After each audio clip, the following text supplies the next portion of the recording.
구독자분들의 오늘 하루는 어떠셨나요? 오늘 하루를 댓글로 공유해 주세요.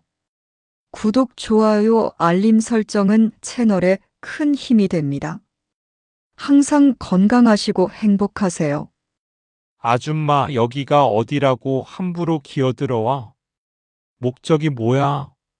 애인 면회라도 온 거야, 뭐야?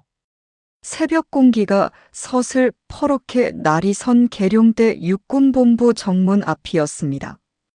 완전 군장을 한 위병소 헌병이 택시에서 내린 한 여성을 향해 턱짓을 하며 내뱉은 말은 가시가 돋아 있었습니다.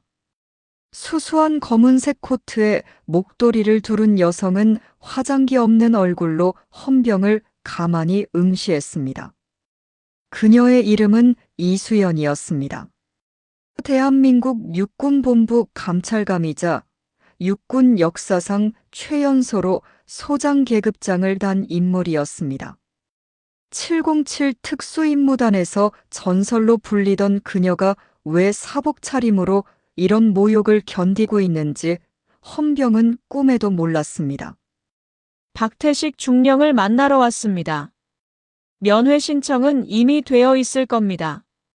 수연의 목소리는 차분했지만 그 안에 담긴 무게는 남달랐습니다. 하지만 헌병은 그녀의 수수한 차림새만 보고 코웃음을 쳤습니다. 박중령님? 거긴 아무나 만나는 분이 아니야. 아줌마 같은 사람이 새벽부터 찾아온다고 다 들여보내주는 줄 알아? 신분증이나 내놔봐. 수연은 묵묵히 주머니에서 주민등록증을 꺼내 건넸습니다. 군 신분증이 아닌 민간인 신분증이었습니다. 헌병은 그것을 낚아채듯 가져가더니 위병소 안으로 들어가 서류와 대조하기 시작했습니다. 수연은 위병소 옆에 서서 차가운 바람을 맞으며 생각에 잠겼습니다. 10년 전의 그날도 오늘처럼 추웠습니다. 707 특수임무단 작전 팀장이던 시절, 그녀는 군용 헬기 부품 납품 비리를 추적하다 거대한 벽에 부딪혔습니다. 진실을 밝히려는 순간 수사는 강제로 중단되었고 동료들은 뿔뿔이 흩어졌습니다. 오늘 그녀가 만나려는 박태식 중령은 당시 그녀의 부팀장으로 함께 피를 흘렸던 전우였습니다. 확인됐으니까 저기 가서 면회 신청서나 써. 글씨 똑바로 쓰고. 헌병이 주민등록증을 선반 위에 툭 던지며 말했습니다. 수연은 말없이 종이를 받아들었습니다. 성명 이수연, 방문 목적 개인적 방문. 그녀는 자신의 직함과 계급을 어디에도 적지 않았습니다. 출입증을 목에 걸고 부대 안으로 걸어 들어가는 수연의 뒤통수에 대고 헌병들의 낄낄거리는 웃음소리가 들려왔습니다. 야, 저 아줌마 몸매는 좀 봐줄 만한데? 얼굴은 좀 깐깐해 보여도 말이야. 수연의 발걸음이 잠시 멈췄지만 그녀는 뒤돌아보지 않았습니다. 지금 그녀의 머릿속에는 오직 하나, 박태식이 10년 동안 숨겨온 그 마지막 열쇠뿐이었습니다. 부대 깊숙한 곳에 위치한 보급창고는 낡고 음침했습니다. 화려한 육군본부 건물들과는 대조적인 모습이었습니다. 수연은 녹슨 철문을 밀고 안으로 들어갔습니다. 퀴퀴한 기름 냄새와 먼지 냄새가 코를 찔렀습니다. 사무실 안에는 낡은 책상 앞에 한 남자가 멍하니 앉아 있었습니다. 10년 전 날카롭던 눈빛은 사라지고 초점 없는 눈으로 담배 연기만 내뿜고 있는 남자 바로 박태식이었습니다. 태식아, 수연의 부름에 남자의 어깨가 크게 들썩였습니다. 고개를 든 태식의 얼굴에는 세월의 풍파가 그대로 새겨져 있었습니다. 그는 믿을 수 없다는 듯 자리에서 일어나 수연을 바라봤습니다. 팀장님, 아니, 감찰관님, 여기까지 어쩐 일이십니까? 팀장님이라고 불러. 오늘은 계급장 떼고 왔으니까. 수연은 그의 맞은편 의자에 앉았습니다. 두 사람 사이에는 10년이라는 시간의 강이 흐르고 있었습니다. 놈들이 다시 움직이고 있어. 이번에는 헬기뿐만 아니라 전방부대에 보급되는 방탄복까지 손을 댔더군. 수연의 말에 태식의 눈동자가 흔들렸습니다. 그는 떨리는 손으로 담배를 껐습니다. 이제 와서 제가 뭘 할 수 있겠습니까? 저는 이미 죽은 군인이나 다름없습니다. 이 구석진 보급창에서 서류나 뒤적이며 하루하루 죽지 못해 사는 인간한테 뭘 기대하시는 겁니까? 내가 10년 전에 나한테 했던 말 기억해? 만약을 위해 하나는 남겨뒀다고. 언젠가 진실을 밝힐 날이 오면 그때 꺼내겠다고 했던 그 자료 말이야. 태식은 고개를 푹 숙였습니다. 그의 주먹이 하얗게 붉어졌습니다. 그것 때문에 제 인생이 어떻게 됐는지 보십시오. 동기들은 대령 달고 별달 준비할 때 저는 여기서 썩고 있습니다. 팀장님은 소장까지 다셨지만 저는 아닙니다. 저는 두렵습니다. 놈들이 제 가족까지 건드릴까봐 무섭단 말입니다. 수연은 자리에서 일어나 창밖을 내다봤습니다. 연병장에서 구보 중인 병사들의 함성 소리가 들려왔습니다. 태식아, 저 아이들을 봐. 우리가 침묵하는 동안 저 아이들이 입는 방탄복은 총알에 뚫리는 종이 조각이 되고 저 아이들이 타는 헬기는 언제 떨어질지 모르는 고철 덩어리가 되고 있어. 우리가 군인이 된 이유가 뭐야? 국민을 지키고 부하들을 지키기 위해서 아니었어. 너 혼자 이 짐을 지게 해서 미안하다. 하지만 이번에는 내가 감찰감이야. 내 목숨을 걸고 너와 진실을 지킬게.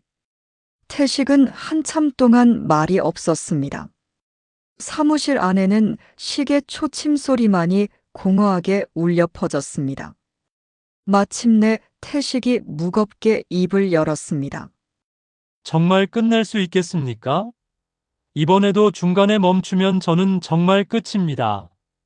내 어깨에 달린 별 2개. 그거 장식으로 단 거 아니야.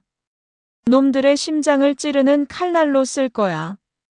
태식은 자리에서 일어나 구석에 있는 낡은 사물함으로 다가갔습니다. 그는 사물함 바닥의 이음새를 손톱으로 긁어내더니 작은 틈에서 검은색 저장 장치를 꺼냈습니다. 10년이라는 세월 동안 어둠 속에 갇혀있던 진실의 조각이었습니다. 여기 다 들어 있습니다. 10년 전 헬기 부품 조작 서류 원본이랑 최근 3년간 벌어진 방탄복 납품 비리 명단까지요. 그리고 놈들이 누구에게 뒷돈을 줬는지 적힌 비밀 장부 스캔본도 있습니다. 수연이 저장 장치를 건네받는 순간 사무실 문이 거칠게 열렸습니다. 거기까지 하시지, 이수연 소장님. 검은 정장을 입은 사내들이 사무실을 가득 메웠습니다. 그들 뒤로 익숙한 얼굴이 나타났습니다. 조성태 중장, 육군 참모차장이자 10년 전 수사를 무마시켰던 장본인이었습니다. 조성태는 비열한 미소를 지으며 사무실 안으로 걸어 들어왔습니다. 그의 곁에는 보급 창장인 배성민 대령이 굽신거리며 서 있었습니다. 감찰관께서 예고도 없이 이런 누추한 곳에는 웬일이신가? 아, 옛 부하랑 정이라도 나누러 온 모양인데 장소가 영 마땅치 않군.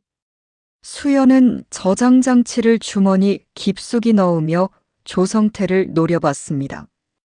참모 차장님께서 이런 변방 보급창까지 직접 걸음을 하시다니 해가 서쪽에서 뜨겠군요. 무슨 급한 일이라도 있으십니까? 급한 일이지. 아주 중대한 국가안보 문제가 발생했거든. 안보지원사령부에서 나왔습니다. 이수연 소장, 당신을 군사기밀 유출 및 반역 혐의로 긴급 체포합니다. 성태의 말이 끝나자마자 요원들이 수연의 양팔을 붙잡았습니다. 태식은 구석에서 사르르 떨며 아무 말도 하지 못했습니다. 기밀 유출이라니요? 무슨 근거로 이런 무도한 짓을 벌이는 겁니까? 수연이 저항했지만 사내들의 힘은 막강했습니다. 배성민 대령이 비웃으며 서류 한 장을 내밀었습니다. 당신 집무실에서 발견된 합참 작전 계획 문서야. 그걸 이 박태식 중령에게 넘기려 했다는 제보가 들어왔지. 박 중령도 이미 자백했어. 그렇지, 박 중령. 태식은 고개를 들지 못한 채 작게 고개를 끄덕였습니다. 수연은 뒤통수를 얻어맞은 듯한 충격에 휩싸였습니다. 믿었던 전우의 배신, 그리고 치밀하게 짜인 함정.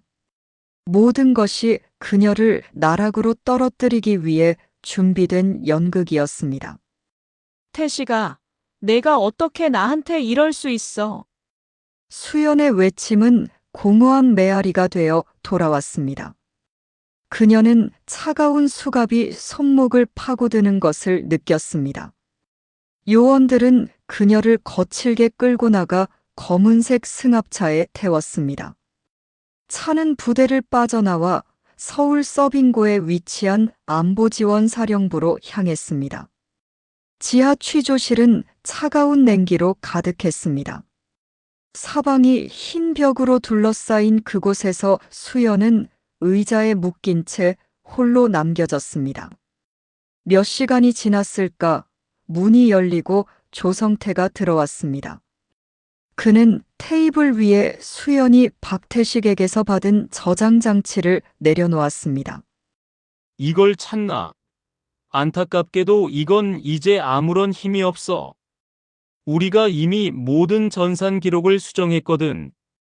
이제 이건 조작된 가짜 자료일 뿐이야. 오히려 당신이 기밀을 유출했다는 증거로 쓰이겠지. 수연은 마른 입술을 깨물었습니다. 진실을 영원히 덮을 수 있을 것 같나? 내가 아니더라도 누군가는 반드시 당신들의 목을 칠 거야. 누가? 참모총장. 착각하지 마. 이 나라는 우리 같은 사람들이 움직이는 거야. 당신처럼 앞뒤 꽉 막힌 계집애가 별 좀 달았다고 세상이 바뀔 줄 알았어. 10년 전에도 그랬듯이 이번에도 당신은 조용히 사라지게 될 거야. 반역자라는 낙인이 찍힌 채로 말이지. 성태는 수연의 턱을 거칠게 치켜들었습니다. 순순히 인정해. 그럼 목숨만은 살려주지. 예편에서 조용히 시골 가서 살라고. 그게 당신이 할 수 있는 최선의 선택이야. 수연은 성태의 얼굴에 침을 뱉었습니다. 차라리 죽여라. 내 육신은 가둘 수 있어도 내 정의는 가두지 못할 테니까. 성태의 얼굴이 험악하게 일그러졌습니다. 그는 손을 들어 수연의 뺨을 강하게 내리쳤습니다. 고개가 돌아간 수연의 입가에서 붉은 피가 흘러내렸습니다. 하지만 그녀의 눈빛은 여전히 타오르는 불꽃처럼 매서웠습니다. 긴 밤이 될 거야, 이수연 소장. 당신이 제발 죽여달라고 빌 때까지 우리는 멈추지 않을 테니까. 철문이 굉음을 내며 닫히고 수연은 다시 어둠 속에 홀로 남겨졌습니다. 뺨의 통증보다 가슴 속에서 차오르는 분노와 배신감이 그녀를 더욱 괴롭혔습니다. 하지만 그녀는 포기하지 않았습니다. 저장장치는 뺏겼지만 그녀의 머릿속에는 10년간 모아온 모든 수치와 이름들이 각인되어 있었습니다. 그리고 그녀는 알고 있었습니다. 태식의 눈빛이 흔들렸던 건 배신이 아니라 더 큰 진실을 지키기 위한 마지막 연기였을지도 모른다는 사실을 말입니다. 내가 믿었던 그 정의가 밥을 먹여주더냐? 아니면 내 목숨을 지켜주더냐? 조성태 중장의 목소리가 지하 취조실의 습한 공기를 가르며 차갑게 울려 퍼졌습니다. 수연은 결박된 의자에 앉아 초점 없는 눈으로 허공을 응시했습니다. 뺨은 부어올랐고 입술 끝에서는 말라붙은 피비린내가 진동했습니다. 하지만 그녀의 정신은 그 어느 때보다 또렷했습니다. 고통은 오히려 그녀를 일깨우는 각성제와 같았습니다. 조성태는 수연의 침묵이 마음에 들지 않는 듯 테이블 위에 서류 뭉치를 거칠게 뒤적였습니다. 이수연 소장, 이제 그만 고집 피우지 그래. 당신이 넘기려 했던 그 문서, 거기 담긴 작전 계획이 적국의 손에 들어갔다고 상상해봐. 당신은 이제 단순히 비리를 캐던 영웅이 아니라 나라를 팔아먹은 배신자로 기록될 거야. 당신이 그렇게 아끼던 부하들, 그리고 당신을 믿었던 국민들이 당신의 이름을 들을 때마다 침을 뱉게 될 거라고.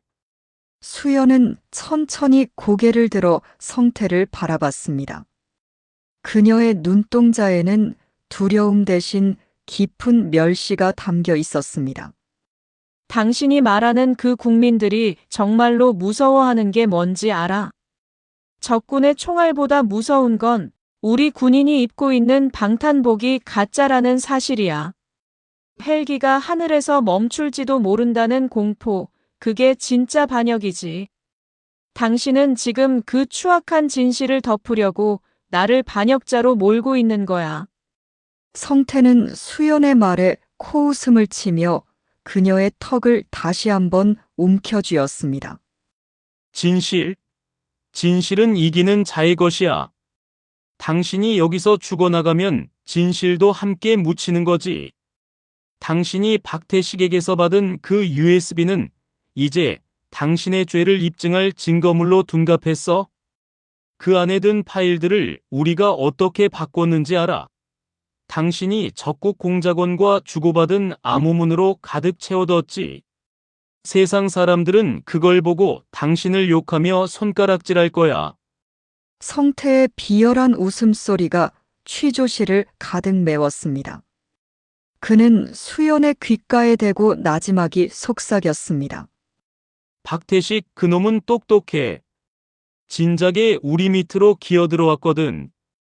당신을 유인한 것도 가짜 자료를 넘겨준 것도 다 그놈의 계획이었어. 10년 전에도 지금도 당신은 혼자였던 거야. 수연의 심장이 요동쳤습니다. 태식의 배신이 진심이었을까? 하지만 그녀는 태식이 마지막으로 저장장치를 건넬 때 떨리던 그의 손끝을 기억했습니다. 그리고 그가 귓속말로 아주 작게 내뱉었던 한마디가 머릿속을 스쳤습니다. 집 근처 시장, 할머니 떡집. 그것은 조성태가 알지 못하는 그들만의 암호였습니다. 수연은 희망의 끈을 놓지 않았습니다. 성태는 수연의 표정 변화를 살피더니 흥미를 잃은 듯 자리에서 일어났습니다. 내일 아침이면 군사법원에서 구속영장이 발부될 거야. 당신의 별은 내일이면 빛을 잃겠지. 마지막으로 하고 싶은 말이 있으면 해봐. 수연은 피 섞인 침을 바닥에 뱉으며 대답했습니다. 별은 밤이 깊을수록 더 밝게 빛나는 법이지. 당신의 그 어둠이 깊어질수록 내가 달았던 이별의 의미는 더 확실해질 거야. 두고 봐, 조성태. 당신이 만든 그 함정이 당신의 무덤이 될 테니까. 성태는 수색관들에게 눈짓을 하고 취조실을 나갔습니다. 다시 어둠이 내려앉았습니다. 수연은 차가운 바닥에 발을 붙이고 정신을 가다듬었습니다. 707 특수임무단에서 받았던 생존 훈련을 떠올렸습니다. 극한의 상황에서 인간이 어떻게 정신을 유지해야 하는지 그녀는 누구보다 잘 알고 있었습니다. 별이 지는 건 한순간이지만 그 별이 떨어진 자리에 무엇이 남는지는 아무도 모르지.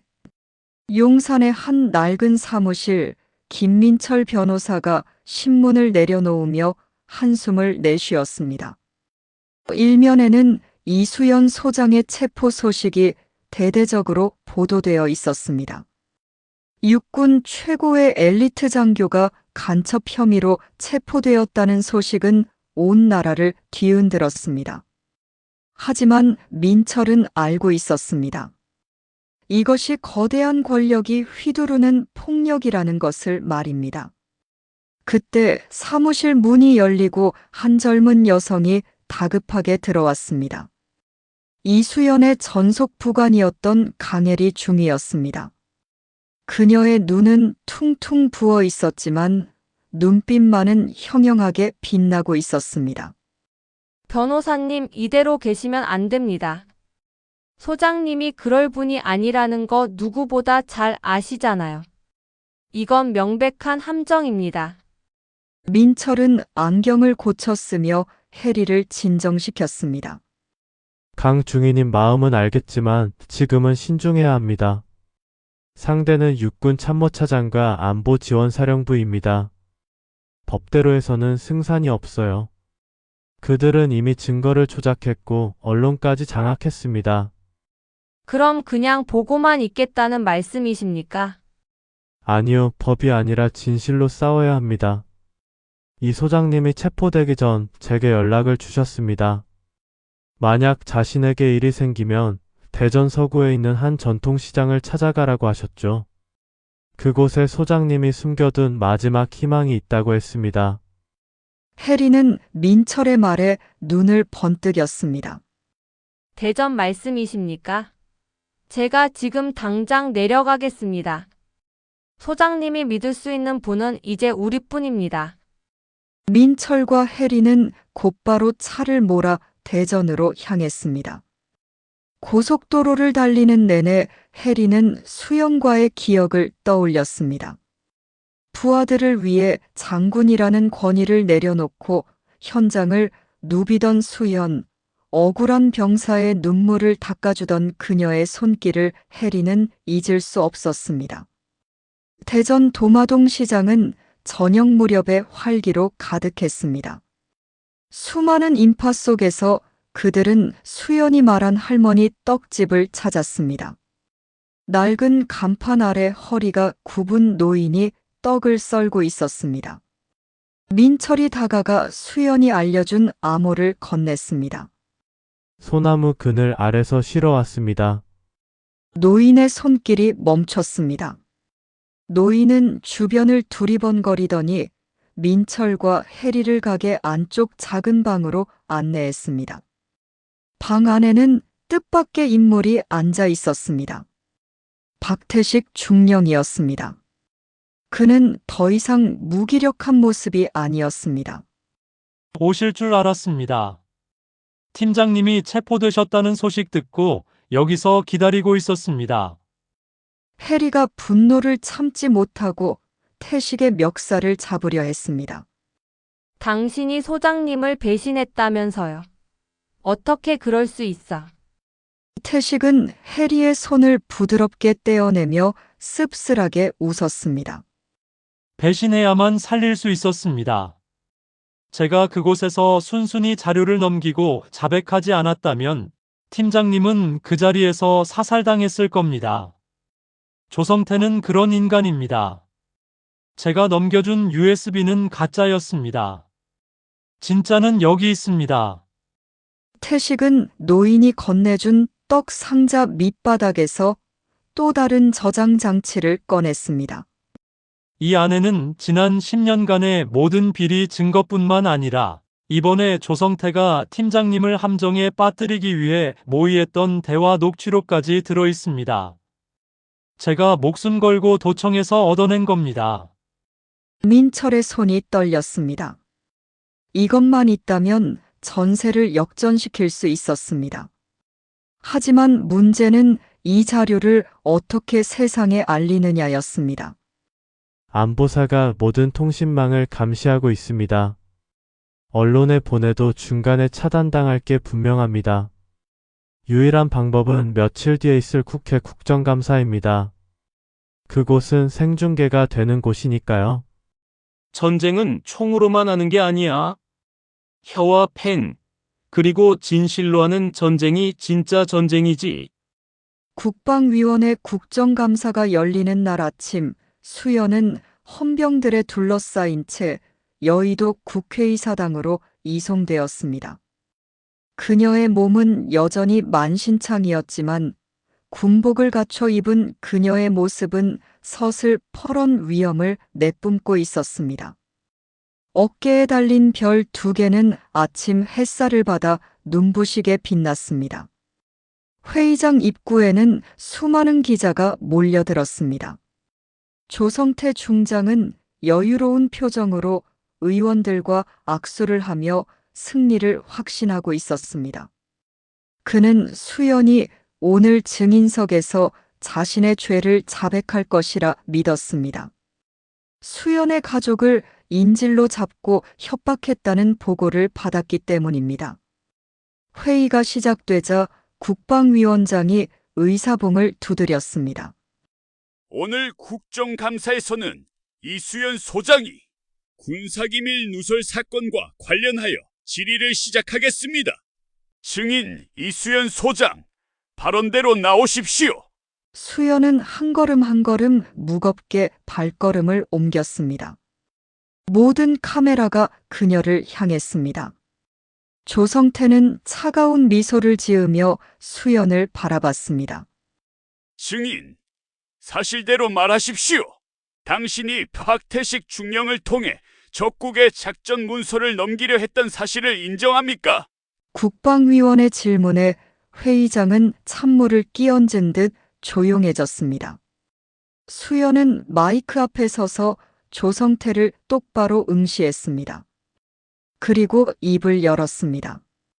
저는 오늘 이곳에서 대한민국 육군의 기강을 무너뜨린 진짜 반역자를 고발하려고 합니다. 조성태의 얼굴에서 미소가 사라졌습니다. 수연의 목소리는 스피커를 타고 전국으로 울려 퍼졌습니다. 제가 넘기려 했던 것은 작전 문서가 아니라 조성태 중장과 그 일당이 저지른 수천억 원 규모의 군납 비리 증거였습니다. 여기 계신 위원님들과 국민 여러분, 지금부터 제가 보여드릴 자료를 주목해 주십시오. 그 순간 회의장 대형 화면에 영상이 뜨기 시작했습니다. 방청석에 숨어있던 강혜리 중위와 김민철 변호사가 준비한 자료들이었습니다. 화면에는 조성태가 비리업체 대표와 돈뭉치를 주고받는 사진, 그리고 한지수를 함정에 빠뜨리겠다고 모의하는 녹취록의 자막이 선명하게 나타났습니다. 조성태는 자리에서 벌떡 일어나 소리를 질렀습니다. 이건 조작이야. 저건 가짜라고. 당장 꺼. 하지만 이미 늦었습니다. 생중계를 통해 전국으로 진실이 퍼져나갔습니다. 수연은 흔들림 없는 목소리로 말을 이어갔습니다. 이 자료 안에는 10년 전 707 특무단 시절부터 시작된 헬기 부품 비리의 전말이 담겨 있습니다. 당신들이 챙긴 그 더러운 돈 때문에 우리 장병들이 타는 헬기가 추락했고 전방의 아이들이 불량 방탄복을 입고 적의 총구 앞에 섰습니다. 이것이 반역이 아니면 무엇입니까? 회의장은 아수라장이 되었습니다. 의원들은 충격에 휩싸였고 조성태의 측근들은 황급히 자리를 피하려 했습니다. 그때 회의장 문이 열리고 헌병대 소속 수사관들이 들이닥쳤습니다. 그들은 조성태 중장의 앞을 막아섰습니다. 조성태 중장 뇌물수수 및 직권남용 그리고 무고 혐의로 긴급 체포합니다. 성태는 믿을 수 없다는 듯 허망하게 무너져 내렸습니다. 그는 수연을 향해 소리를 질렀지만 헌병들은 그의 입을 막고 밖으로 끌고 나갔습니다. 수연은 다시 국회의원들을 향해 고개를 숙였습니다. 그녀의 눈가에 뜨거운 눈물이 맺혔습니다. 군인은 명예를 먹고 사는 존재입니다. 하지만 그 명예는 정직과 희생에서 나옵니다. 저는 오늘 이 자리를 통해 우리 군이 다시 태어나기를 바랍니다. 부패한 별은 지고 오직 조국을 지키는 진정한 별들만이 빛나기를 소망합니다. 회의장에 있던 모든 사람이 자리에서 일어나 수연을 향해 박수를 보냈습니다. 누군가는 눈물을 훔쳤고 누군가는 경의를 표했습니다. 수연은 단상에서 내려와 자신을 기다리던 해리와 태식을 바라봤습니다. 태식은 멀리서 수연을 향해 거수경례를 올렸습니다. 그의 눈에도 참회의 눈물이 흐르고 있었습니다. 수연은 비로소 무거운 짐을 내려놓은 듯 깊은 숨을 내쉬었습니다.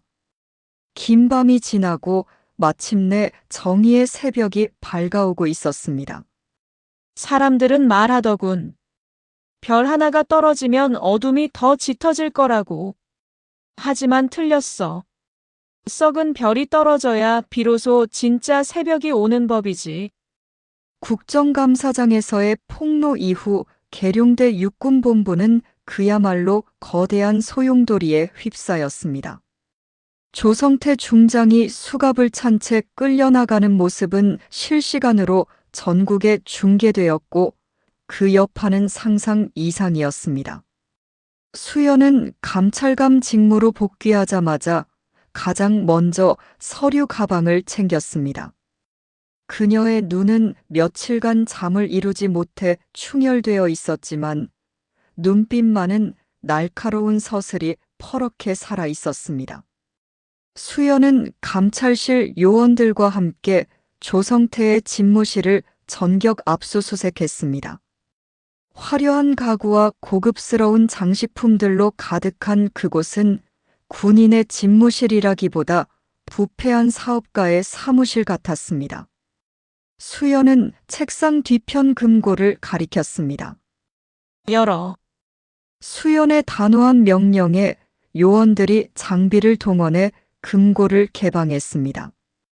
그 안에는 수많은 차명 계좌 통장들과 금괴, 그리고 군 고위직들의 이름이 빼곡히 적힌 상납 명단이 들어 있었습니다. 조성태 혼자만의 범죄가 아니었습니다.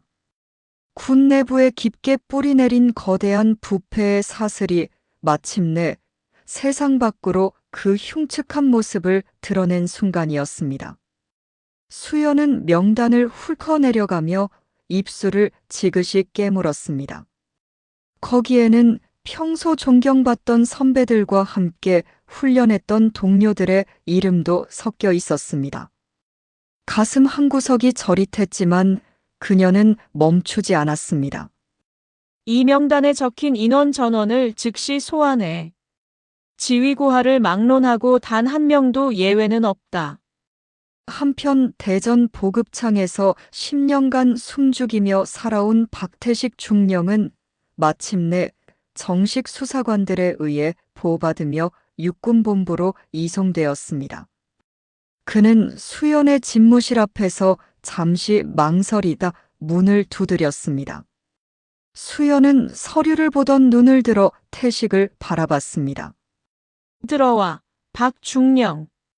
태식은 조심스럽게 안으로 들어와 거수경례를 올렸습니다. 그의 어깨는 더 이상 굽어 있지 않았습니다. 수연은 자리에서 일어나 그에게 다가갔습니다. 고생 많았다. 내가 마지막까지 버텨준 덕분에 우리가 여기까지 올 수 있었어. 태식은 고개를 떨구며 목이 메어 대답했습니다. 팀장님, 아니 소장님. 제가 너무 늦게 용기를 내서 죄송합니다. 10년이라는 시간 동안 그 아이들의 얼굴이 떠올라 잠을 잘 수 없었습니다.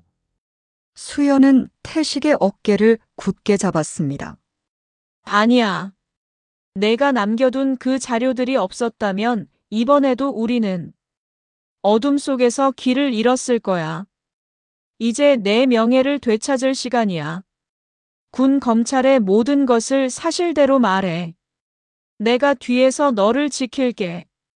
태식은 눈물을 훔치며 고개를 끄덕였습니다.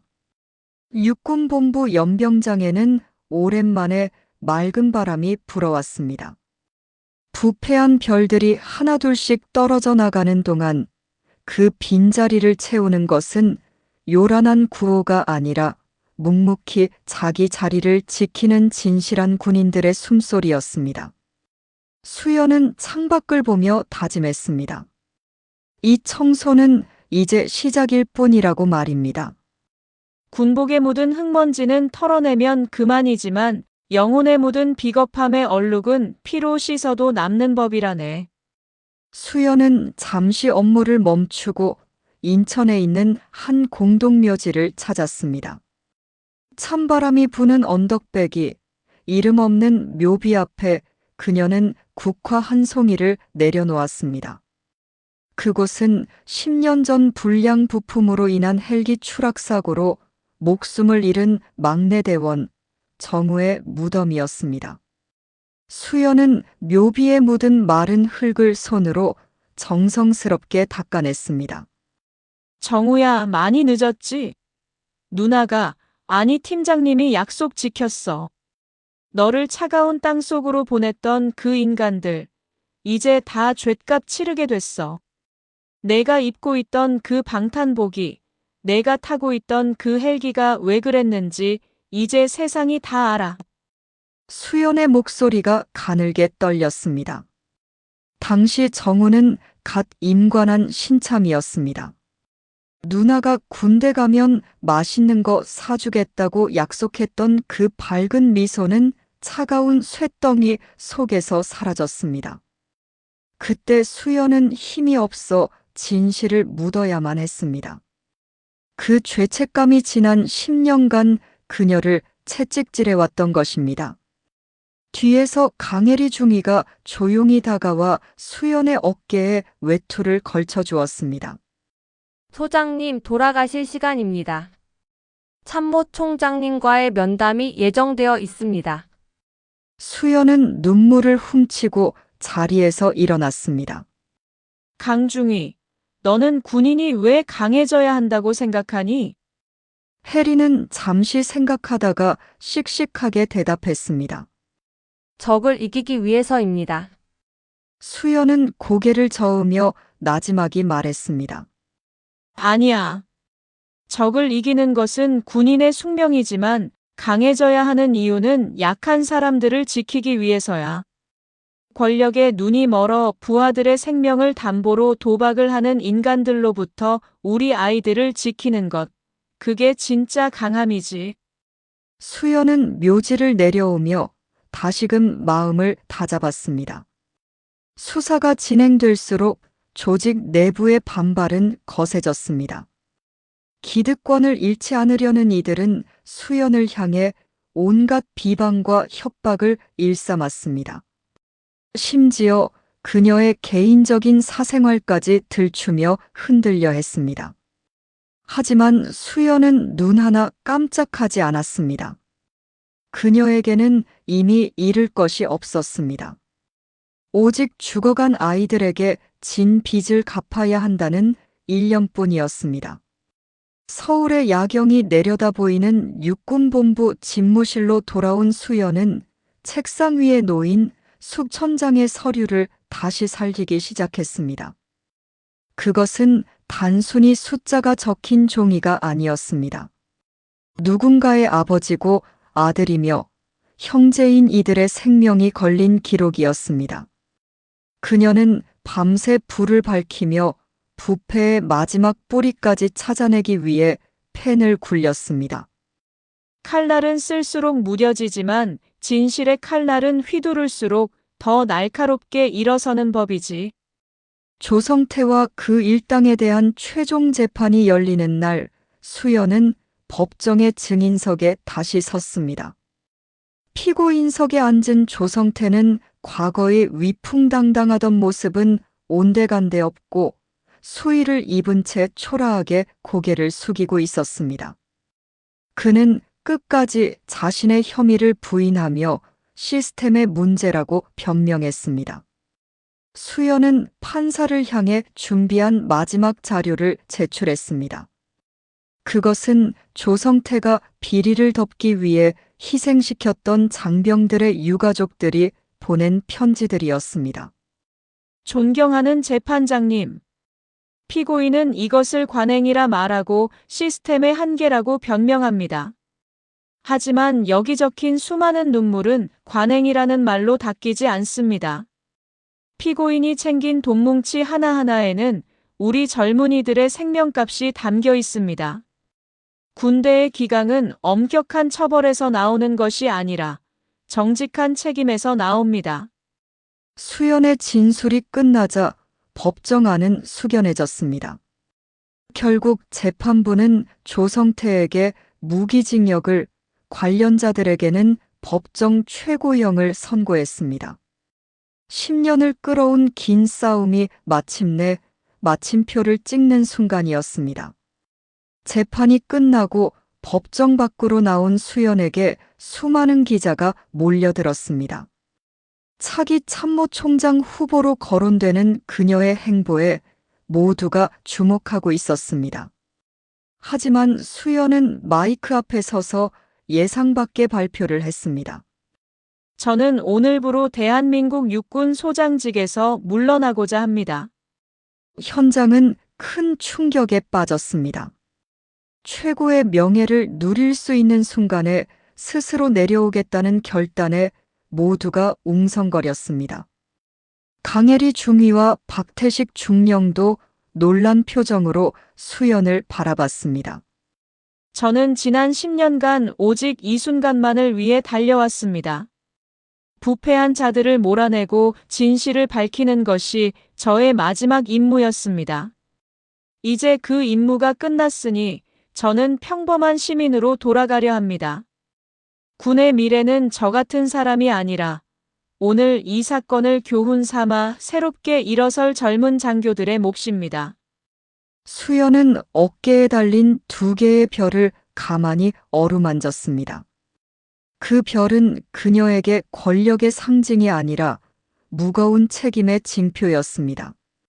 제 별은 이제 내려놓지만 조국을 사랑하는 제 마음은 변함없을 것입니다. 부디 남은 분들이 우리 장병들이 믿고 의지할 수 있는 깨끗한 군대를 만들어 주시길 간곡히 부탁드립니다.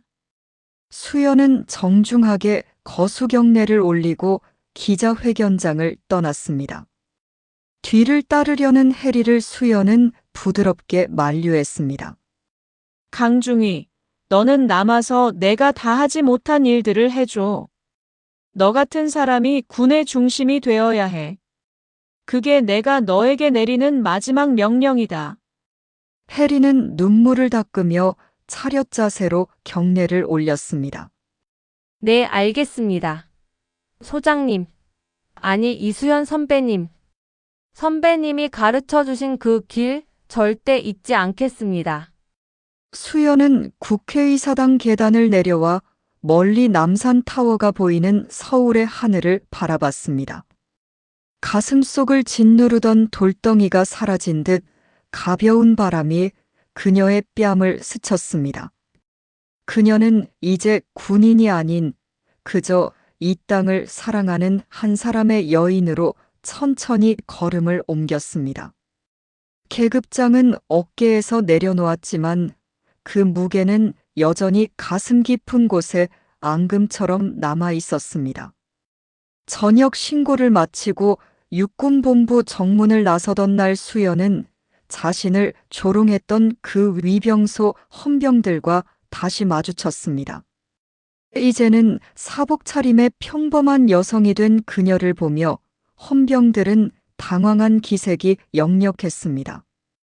수연은 그들에게 다가가 부드럽게 웃으며 말했습니다.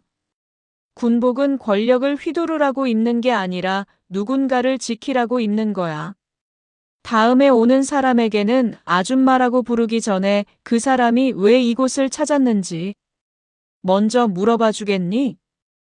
헌병들은 얼굴이 홍당무가 되어 받들어 총자세로 구호도 잊은 채 경례를 올렸습니다.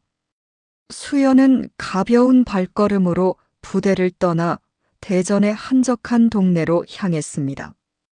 그녀가 선택한 곳은 화려한 관사가 아니라 도마동 시장 근처의 작은 주택이었습니다. 몇 달의 시간이 흘렀습니다. 수연은 이제 아침마다 시장 골목을 누비며 장을 보고 이웃들과 인사를 나누는 평범한 이웃 사촌이 되었습니다. 군인 시절의 날카롭던 눈매는 온화하게 변했고 목소리에는 여유가 묻어났습니다.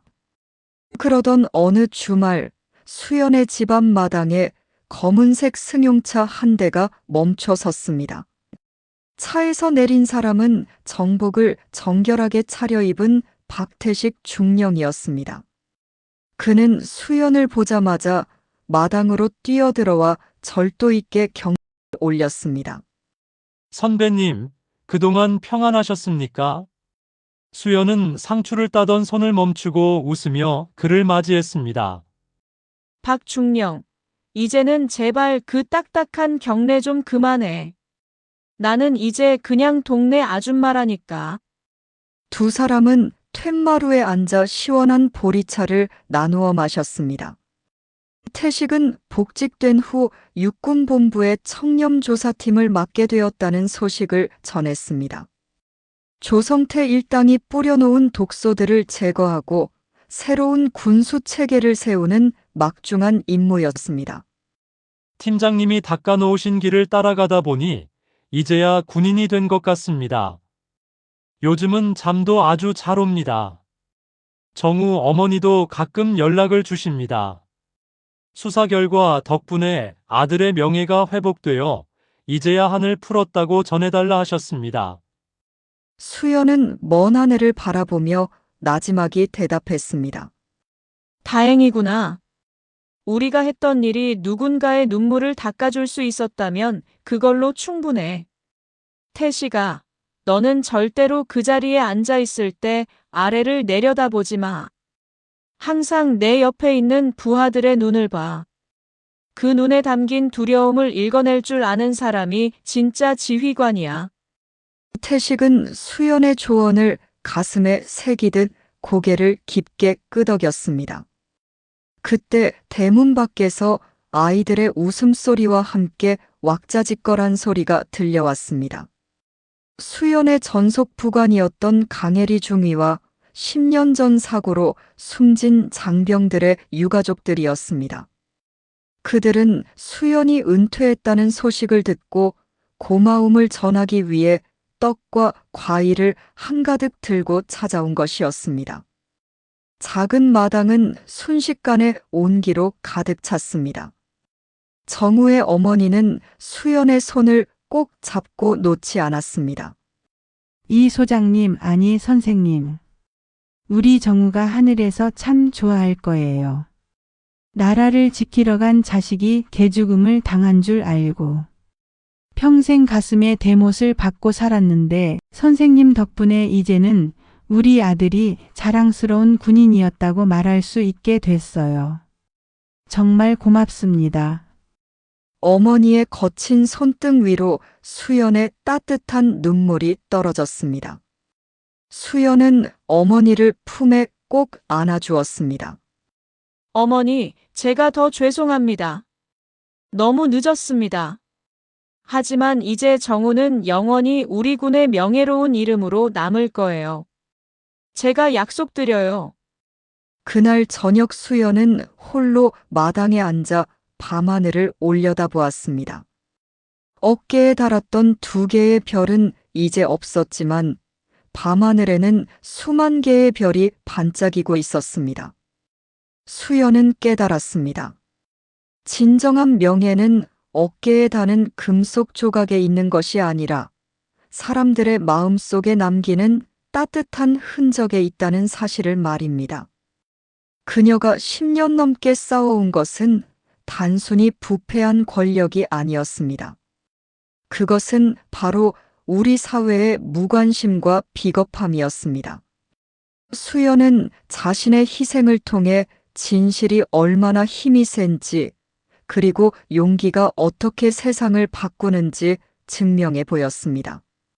수연은 방으로 들어가 낡은 군복 상의를 꺼냈습니다. 그리고 그 옆에 평범한 앞치마를 나란히 두었습니다.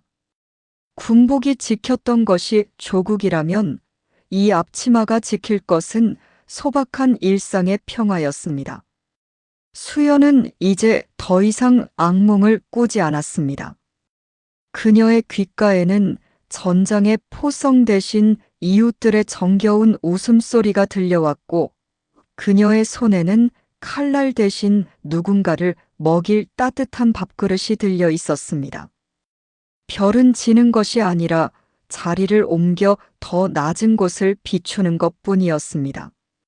수연은 이제 그 낮은 곳에서 세상을 비추는 가장 밝은 별이 되어 있었습니다. 이야기는 여기서 끝을 맺습니다. 수연의 강인한 의지와 가슴 뭉클한 인간애가 독자들에게 진정한 정의와 명예가 무엇인지 생각하게 하는 시간이 되었기를 바랍니다.